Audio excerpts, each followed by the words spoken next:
আবেগের মধ্যে সীমাবদ্ধ থাকলে হবে না। আবেগের রাস্তায় চলে আসলে আপনাদের হবে না। একদিন মিছিল করলাম, মিটিং করলাম হবে না। নামাজ ছেড়ে দিলাম এভাবে হবে না। আজকে না এইভাবে হবে না। আমাদের সবাইকে জীবনের লক্ষ্য ফিক্স করতে হবে। আমি আমার জীবনটা আল্লাহর জন্য উৎসর্গ করে দিলাম। আমাদের জীবনগুলো আল্লাহর জন্য উৎসর্গ করে দিলাম। একদিন না একদিন আমরা বাইতুল মুকাদ্দাস জয় করবো। একদিন না একদিন আমরা বাইতুল মুকাদ্দাস জয় করবো ইনশাআল্লাহ। আপনারা হীনবল হবেন না। ইমামুল মাহদী আসছেন ইনশাআল্লাহ। বাহিনী তৈরি হবে ইনশাআল্লাহ। ওরা হাজার হাজার শিশু হত্যা করে মূসার আগমন ঠেকাতে পারে নাই। ওরা হাজার হাজার শিশু হত্যা করে ঈসার আগমন ঠেকাতে পারে নাই। লাখ লাখ ফিলিস্তিনিকে হত্যা করেও ইমামুল মাহদীর আগমন ঠেকাতে পারে না। আমরা জানি দাজ্জাল সেখান থেকে বিশ্ব শাসন করবে। আমরা এটাও জানি দাজ্জালকে মেরে ফেলার জন্য, হত্যা করার জন্য আল্লাহ রাব্বুল আলামিন অচিরে ঈসা আলাইহিস সালামকেও পাঠাবেন। ঈসা আলাইহিস সালাম যখন আসবেন বাইতুল মুকাদ্দাসের এই ফিলিস্তিনের বাবেলুত নামক জায়গায় তাকে হত্যা করা হবে ইনশাআল্লাহ। ইনশাআল্লাহ প্রত্যেক ইহুদির কানে যেন চলে যায়।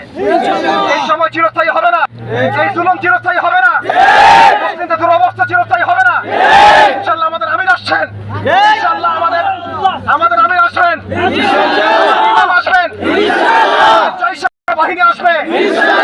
সেই বাহিনীতে যোগ দেওয়ার জন্য প্রস্তুতি গ্রহণ করবেন। আজকে থেকে জীবনের লক্ষ্য উদ্দেশ্য ফিক্স করেন। ইনশাআল্লাহ যতদিন বাঁচবো আল্লাহর জমিনে আল্লাহর গোলাম হয়ে বাঁচবো। জীবনের উদ্দেশ্য থাকবে আমি আল্লাহর জমিনে আল্লাহর দিন কায়েম করে ছাড়বো। হয় দিন কায়েম করতে করতে মরে যাব, না হলে একদিন দিন কায়েম করতে করতে শহীদ হয়ে যাব, না হলে আমার হাতেই আল্লাহ রাব্বুল আলামিন দিনের পতাকা দিবেন। হয় আল্লাহর জমিনে দিন কায়েম করতে করতে আমরা শাহাদাত বরণ করব, অথবা ইনশাআল্লাহ একদিন না একদিন আমাদের হাতেই আল্লাহ পাক বাইতুল মুকাদ্দাস দেবেন ইনশাআল্লাহ। আর বেশি কথা বলার প্রয়োজন নেই। সবাই সব বুঝি, কাজে নেমে যান ইনশাআল্লাহ। সবাই যার যার জায়গা থেকে ইনসাফ থাকেন, ইনসাফ কাজ করেন, ইখলাস ঠিক রাখেন। যে কাজগুলো বললাম সেগুলো করেন। আমির আল্লাহ এনে দেবেন ইনশাআল্লাহ। ঐক্যবদ্ধ প্ল্যাটফর্ম আল্লাহ এনে দেবেন ইনশাআল্লাহ। আল্লাহ করে দেবেন ইনশাআল্লাহ। আল্লাহ দেখতে চান আমরা সেটা চাই কিনা? আল্লাহ দেখতে চান আমরা সেটা চাই কিনা? আমরা কি বাইতুল মুকাদ্দাসকে বিজয় করতে চাই? আমরা কি বাংলার জমিনে দিন কায়েম করতে চাই? আমরা কি আল্লাহর জমিনে দিন প্রতিষ্ঠা করতে চাই? আমরা কি আল্লাহর জমিনে আল্লাহর হুকুম প্রতিষ্ঠা করতে চাই? তাহলে মুক্তির একটাই পথ, দাওয়াত এবং জিহাদ।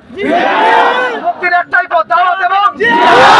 মুক্তির একটাই পথ, দাওয়াত এবং জিহাদ। দিন শেখেন, আলেম হন, দায়ী হন, দাওয়াত দেন, প্রয়োজন আল্লাহর সাথে জিহাদ করবেন। আল্লাহ সবাইকে যেন কবুল করেন। আমিন। আল্লাহু তাকবীর। আল্লাহু তাকবীর। সাবিলুনা সাবিলুনা আল জিহাদ। তরিকুনা তরিকুনা আল জিহাদ আল জিহাদ। শেষমেশ আমরা দোয়া করি আল্লাহ পাক যেন আমাদের ফিলিস্তিন ভাইদেরকে হেফাজত করেন। আমাদের বোনদেরকে হেফাজত করেন। হে আল্লাহ আপনার পক্ষ থেকে গায়বী নুসরত দান করেন। আপনার পক্ষ থেকে গায়বী নুসরত দান করেন। আল্লাহ আমাদেরকে আমাদের ভাইদের সাথে জুড়ে দেন।